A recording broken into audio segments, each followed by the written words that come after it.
हाय student, life science lesson 2 part 3 West Bengal board. Next question है 51 number question.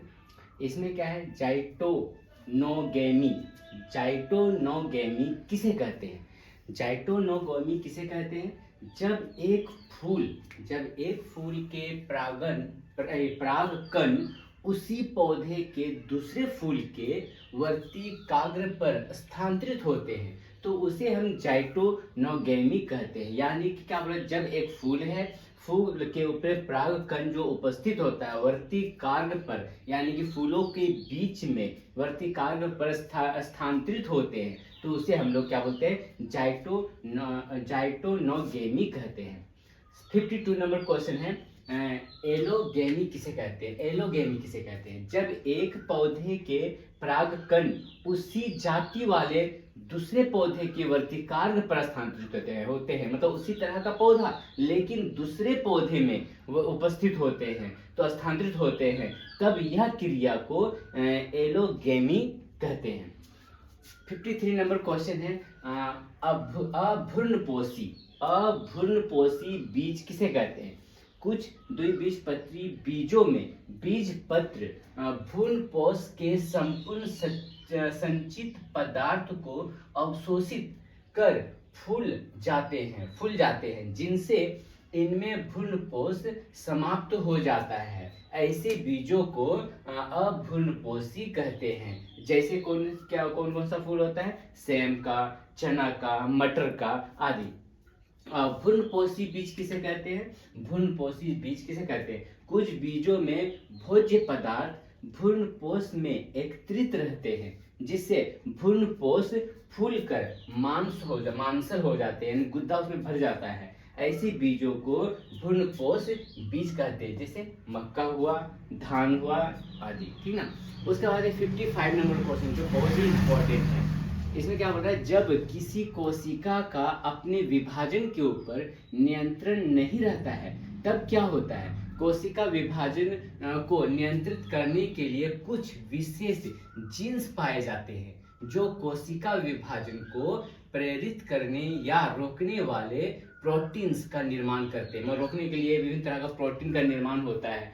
कुछ बाहरी कारणों से ये जीन्स कार्य करना बंद कर देते हैं, फलस्वरूप कोशिका का अपने विभाजन से नियंत्रण उठ जाता है और वे लगातार विभाजित होती रहती है, भागों में बढ़ती जाती है, जिससे ट्यूमर तदोपरांत कैंसर जैसी खतरनाक बीमारी या बीमारियां होती है।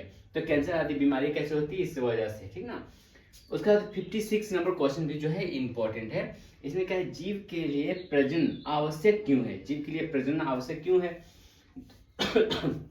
जीवों को जीवित रहने के लिए प्रजनन की आवश्यकता नहीं है, किंतु अपनी प्रजाति के अस्तित्व को, यानी अपने प्रजाति के अस्तित्व को कायम रखने के लिए, बनाए रखने के लिए प्रजनन अत्यंत आवश्यक क्रिया है। जैसे यहाँ पे क्या बोलता है कि कोई भी जाति अगर उसको प्रजनन न करे तो उसके जैसे संतान उत्पन्न न होगा, देश जो है आगे नहीं बढ़ पाएगा।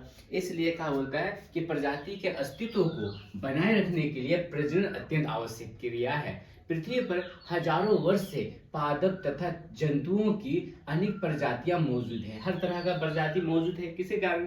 तो इसी कारण, प्रजनन के कारण मौजूद है। और प्रत्येक प्रजाति अपने तरह के जीवों को जन्म देती है, यह प्रजनन द्वारा ही संभव हो पाता है। अगर प्रजनन ना हो तो उसका जो है वृद्धि, देश का विकास वृद्धि जो है उन्हें हो पाएगा।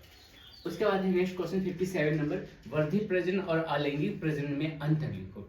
वर्धी प्रजनन और अलैंगिक प्रजनन में, वर्धी प्रजनन में एक नंबर है, इस विधि में पौधों का कोई विशेष अंग पौधे से अलग होकर नए पौधे को जन्म देता है।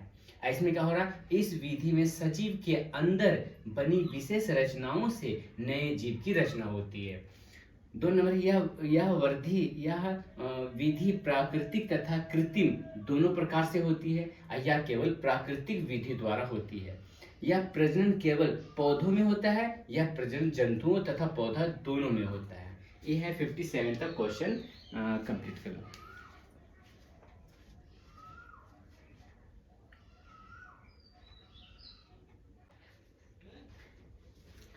Next question 58 number. पादप कोशिका और जंतु कोशिका में अंतर लिखो।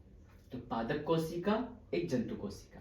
सेल्यूलोज की कोशिका भीति पाई जाती है, मतलब इसमें पादप कोशिका में जो है सेल्यूलोज की कोशिका भीति पाई जाती है, और जंतु कोशिका में क्या होता है, इसमें कोशिका भीति नहीं पाई जाती, इसी का अपोजिट।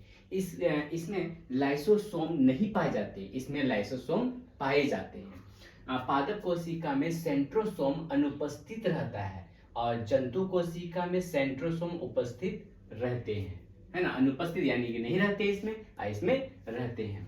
59 नंबर क्वेश्चन है, समसूत्री और असूत्री विभाजन में अंतर लिखो। तो समसूत्री विभाजन और असूत्री विभाजन में अंतर क्या है? समसूत्री विभाजन इनडायरेक्ट डिवीजन है, मतलब समसूत्री विभाजन जो है इनडायरेक्ट डिवीजन है, और असूत्री विभाजन जो है डायरेक्ट डिवीजन है। समसूत्री विभाजन में स्पेंडल पाया जाता है, इसमें स्पेंडल नहीं पाया जाता है। 60 नंबर क्वेश्चन, क्रोमोसोम और क्रोमेटिड में अंतर लिखो। क्रोमोसोम जो है आनुवांशिक लक्षणों का वाहक है, और क्रोमेटिड जो है क्रोमोसोम का एक अवयव है। सेकेंड में यहाँ पे क्रोमोसोम क्रोमेटिन नामक पदार्थ से निर्मित रचना है, और क्रोमेटिन जो है ये क्रोमोसोम के विभाजन से उत्पन्न होने वाली रचना है। 61 नंबर क्वेश्चन है, गुणसूत्र और सेंट्रोसोम में अंतर लिखो। गुणसूत्र और सेंट्रोसोम, गुणसूत्र जो है केंद्रक का एक अवयव है, और सेंट्रोसोम जो है जंतु कोशिका का एक कोशिकांग है। गुणसूत्र अलग अलग प्रजाति में इसकी संख्या अलग अलग होती है, अलग अलग प्रजाति में संख्या अलग अलग होता है, और सेंट्रोसोम में क्या होता है, प्रत्येक कोशिका में इसकी संख्या एक ही रहती है। समसूत्रण विभाजन और अर्धसूत्रीय विभाजन में अंतर लिखो। समसूत्रण और अर्धसूत्रण विभाजन है, यह शरीर कोशिका के विभाजन की विधि है, यह युग्मक निर्माण करने वाली कोशिका के विभाजन की विधि है। इस विभाजन में एक मृत कोशिका से दो पुत्री कोशिका बनती है, और पुत्री कोशिका में गुणसूत्र की संख्या मृत कोशिका की आधी होती है। समजात गुणसूत्र के बीच आकर्षण नहीं होता है, असमजात गुणसूत्र के बीच आकर्षण होता है। और 63 नंबर क्वेश्चन है, डीएनए और आरएनए में अंतर लिखो। ये भी जो है question important, very very important. तो डीएनए का पूरा नाम क्या है? डीऑक्सीराइबो न्यूक्लियक अम्ल, और इसका पूरा नाम है, यानी कि आरएनए का पूरा नाम है राइबो न्यूक्लियक अम्ल है। और यह मतलब डीएनए मुख्य रूप से केंद्रक में उपस्थित होता है, और यह मुख्य रूप से कोशिका द्रव्य में उपस्थित रहता है। आरएनए दोहरे कुंडलियों का बना होता है, और आरएनए एक कुंडली का बना होता है। 4 नंबर, डीएनए अनुवांशिक लक्षणों का निर्धारण करता है, और ये 4 नंबर यह प्रोटीन संश्लेषण में सहायक है।